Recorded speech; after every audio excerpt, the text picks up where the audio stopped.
Kisah akan berfokus pada seorang wanita bernama Misun. Di tengah tekanan gaya hidup mewah serta persaingan yang keras, Misun terpaksa menjalani dua pekerjaan berbeda, yaitu malamnya sebagai mohon maaf wanita penghibur dan siangnya sebagai seorang penjual bunga.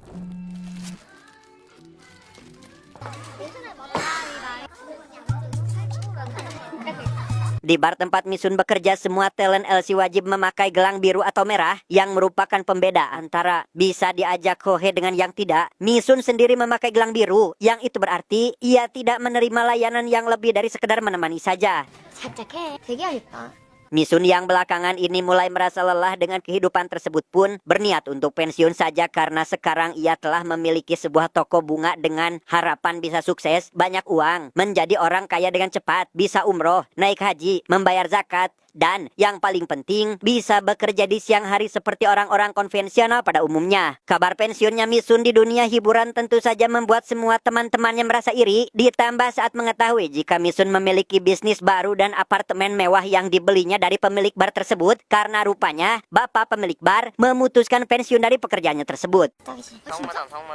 Dia bernama Tosa, pemilik baru dari bar tempat di mana Misun bekerja. Tidak seperti pemilik lama yang baik hati dan tidak sombong, Tosa ini tampaknya agak lain seperti saat ini yang sedang bersekongkol dengan seorang pelatih basket untuk bermain judi dengan cara memanipulasi papan skor, di mana si pelatih akan membantu Tosa mendapatkan skor yang diinginkannya dalam judi tersebut.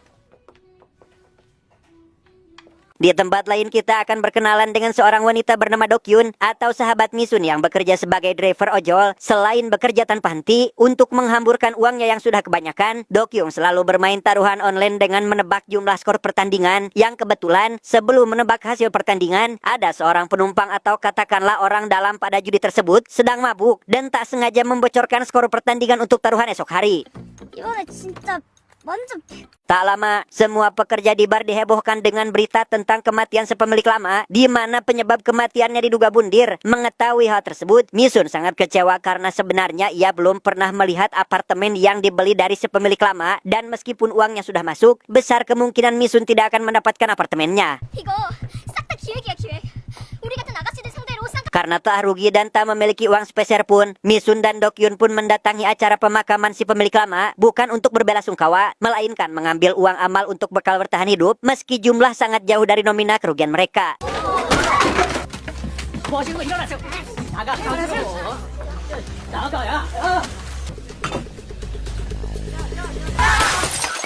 Saat kejadian itu, Misun menyadari jika ia belum bisa pensiun dari pekerjaan utamanya. Hingga sepulangnya dari toko bunga, ia mendapati pesan dari bank tentang mutasi keluarnya uang dari rekening tabungan mereka yang ternyata dipakai oleh Dokyung yang mendapat bocoran skor pertandingan dan mempertaruhkan seluruh tabungannya untuk taruhan. 설마 여기다 다 꽂았냐?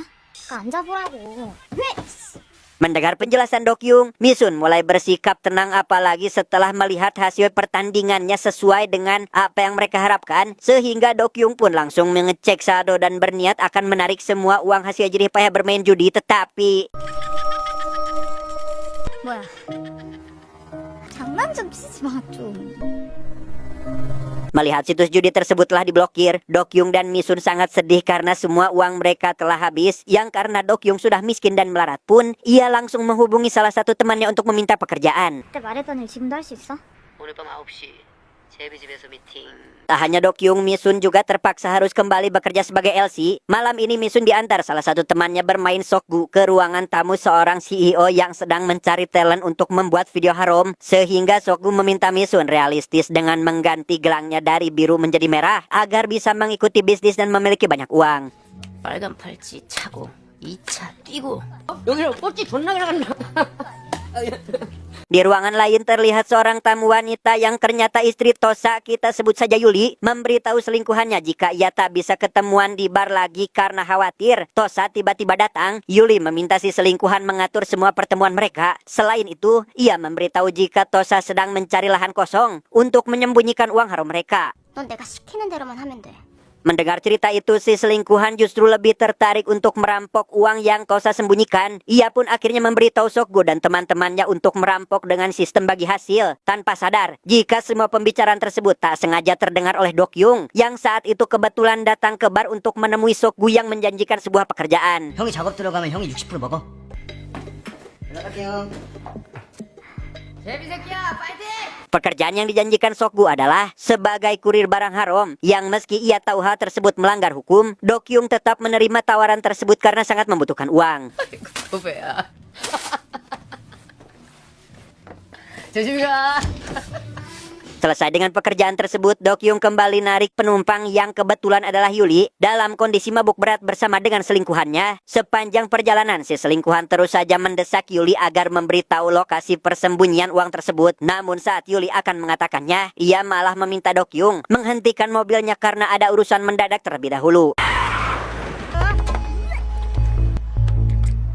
Saat sedang menunggu itulah, Dokyung menerima pesan dari Sokgu memberitahu jika Misun akan membuat video haram. Tak ingin membiarkan hal tersebut terjadi, Dokyung pun meninggalkan Yuli dan selingkuhannya untuk segera menyelamatkan Misun.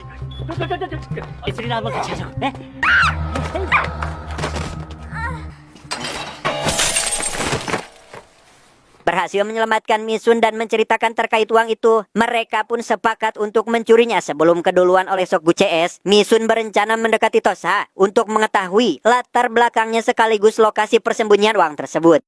같이 하자. 내가 토사장 뒤 좀 캐볼게. Singkat cerita, Misun dan Dokyung pun tiba di sebuah bar tempat Tosa berada saat ini. Misun berencana meretas ponsel Tosa untuk mengetahui informasi keberadaan uangnya selama maksimal 30 menit. Dan jika ia tidak kembali dalam waktu tersebut, Dokyung meminta untuk melakukan rencana kedua yang telah mereka sepakati.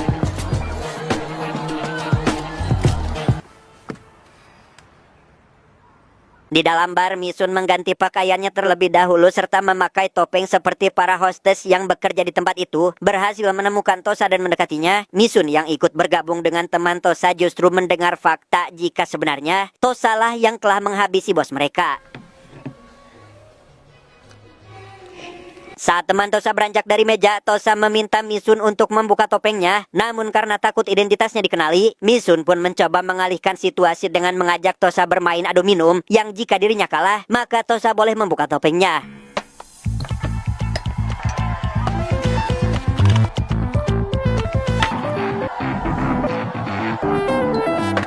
Saat Misun telah menghabiskan waktu 30 menit, Dokyung pun segera melakukan rencana kedua dengan menabrak mobil Tosa agar ia keluar untuk memeriksa mobilnya. Hal itu memberi kesempatan Misun untuk meretas ponsel milik Tosa.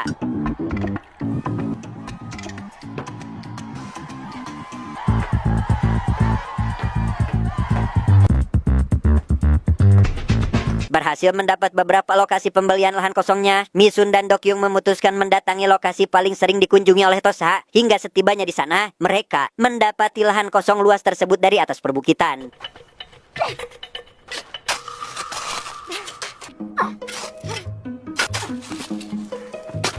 Melihat mesin penggali, Dokyung yakin jika Tosa menyimpan uang tersebut di dekat mesin itu, yang setelah digali dengan sekuat tenaga, mereka pun akhirnya menemukan sebuah tas yang berisi uang tunai. Namun melihat ada benda keras lagi, Dokyung penasaran hingga akhirnya membuka papan penutup tersebut yang ternyata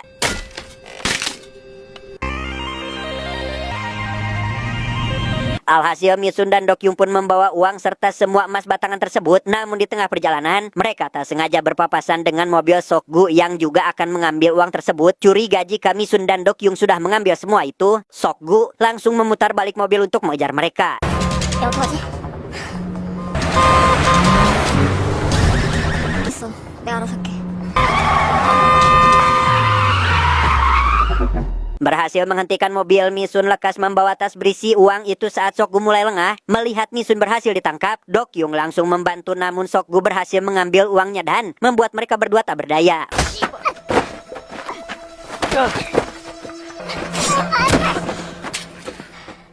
이거 갖고 꺼져, 개새끼야! 간다. Hal tersebut rupanya sengaja Misun lakukan agar Sokgu tidak mengincar emas batangan mereka. Namun ketika Sokgu melihat emas tersebut, ia membiarkan Misun dan Dokyung untuk mengambil bagian emas tersebut. 부자 되세요.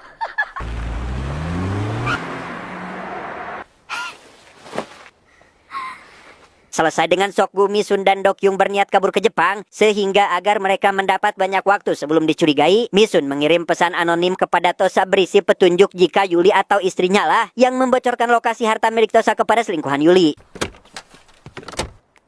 토사장이 석구 새끼 쫓는 동안 이걸 다 어떻게 처리할 건데?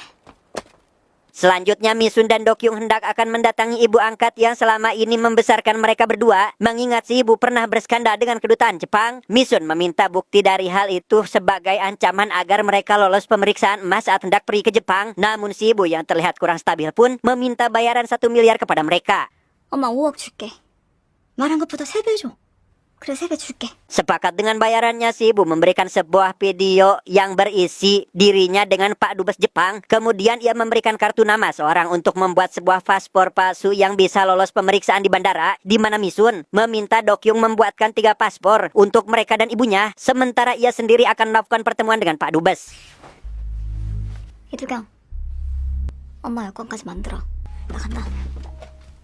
Sebertemunya dengan Pak Dubes, Misun mengancamnya dengan video yang sudah ia unggah sebagai private di sosial medianya. Ia mengaku jika mereka tidak lolos pemeriksaan, maka video tersebut akan langsung publik.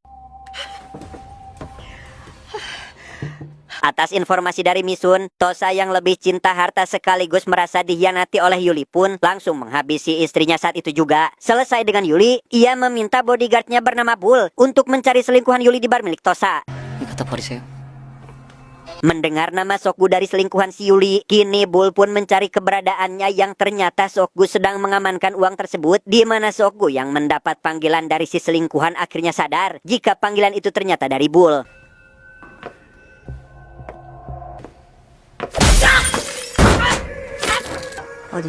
Setelah Sokgu dibuat babak belur, ia memberitahu jika pencuri emas milik Tosa adalah Dokyung, dan demi agar Tosa dapat mengampuninya, Sokgu mengaku jika ia akan mengantarkan mereka kepada pencuri yang sebenarnya. 제가 그 시장자들 잡을 수 있게 제가 그자들 잘 알아요. Saat Misun dan Dokyung kembali ke kontrakan, mereka mendapati si ibu dan emasnya telah menghilang. Yang ketika Dokyung menghubunginya, si ibu mengaku jika emas itu disembunyikan di tempat yang Dokyung pun pasti mengetahuinya. Namun karena Misun dan Dokyung belum memahami perkataannya, mereka pun bermaksud untuk mencari si ibu terlebih dahulu. 그냥 여기 화중시장 절대로 못 벗어나. Yakin jika si ibu takkan keluar dari wilayah ini, Dokyung dan Misun yang mencarinya ke sekitar bar pun tak sengaja melihat Sokgu bersama Bull memasuki bar tersebut, di mana Sokgu rupanya telah menerima kabar jika di dalam bar ada seorang wanita yang membawa emas batangan untuk membayar para talent pria. Namun wanita tersebut ternyata adalah si ibu.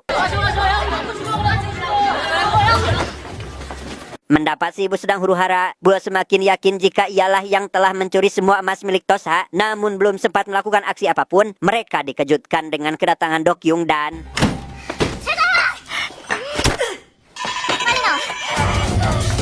Setelah agak menjauh dari Bull, si ibu justru memarahi Dokyung atas aksinya tersebut. Ia meminta Dokyung untuk membiarkan saja dirinya yang menjadi sasaran Tosa agar Misun dan Dokyung dapat membawa emas itu sejauh mungkin. Alih-alih membujuk si ibu, Dokyung justru meninggalkannya saat itu juga.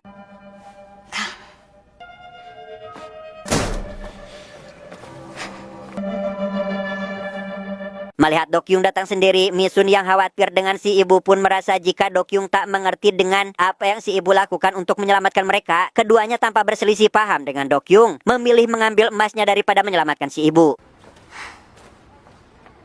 Setelah kepergian Dokyung, Misun diam-diam mengikuti mobil yang saat itu membawa ibunya. Namun setibanya di sana, ia justru melihat pemandangan yang menyakitkan saat si ibu dimasukkan ke dalam sebuah cairan hitam dan lengket yang perlahan menghisap tubuhnya. Dan yang membuat Misun lebih sakit adalah ia hanya bisa menyaksikan dari jauh tanpa bisa berbuat apa-apa.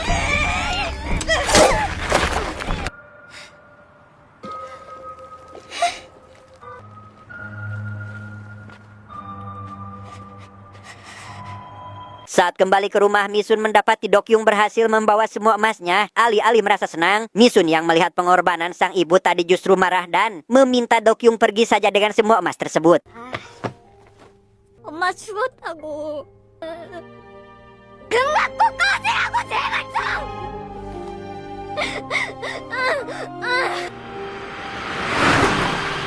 Tak bisa terus seperti ini, Dokyung sadar jika sikapnya terlalu egois sehingga ia meminta maaf kepada Misun. Mereka berdua akhirnya sepakat untuk membalaskan dendam atas kematian sang ibu dengan menemui Sokgu terlebih dahulu, berharap bisa mendapatkan informasi untuk menghancurkan kehidupan Tosa. 황소 쫓아다니면서 따낸 족보.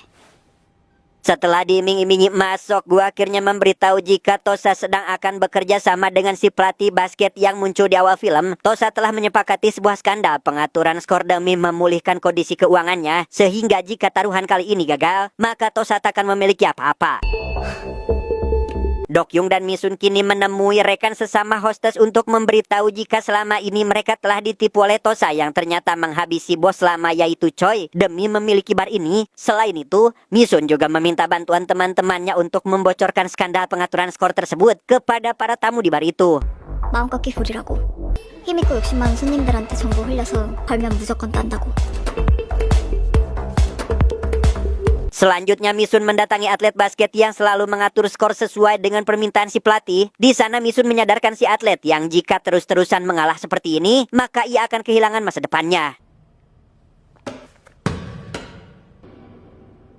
Saat pertandingan tersebut berlangsung, si atlet tampak bermain dengan sungguh-sungguh hingga berhasil memenangkan pertandingan. Menyadari ada yang tidak beres, Tosa pun langsung mendatangi bar untuk mencari tahu penyebabnya.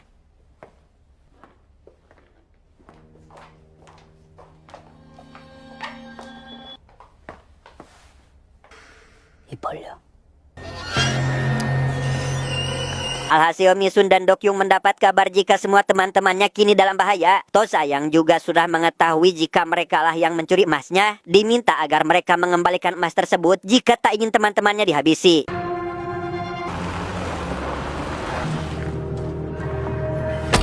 Setibanya di lokasi untuk mengembalikan emas tersebut, Misun mengancam dengan melemparkan beberapa emasnya ke dalam cairan hitam sebelum teman-temannya dibebaskan. Yang setelah memastikan jika teman-temannya aman, Misun malah melakukan hal seperti ini.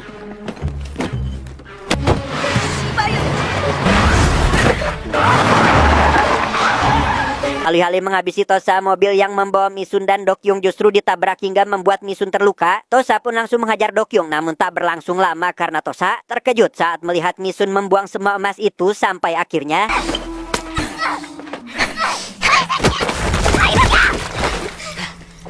ya, Tosa dan emas-emasnya tersebut akhirnya terhisap oleh cairan yang selalu ia gunakan untuk menghabisi orang lain. Selesai dengan Tosa, Misun dan Dokyung pun segera pulang tanpa Tosa tahu jika Misun telah menyembunyikan sebagian besar emas di toko bunga miliknya.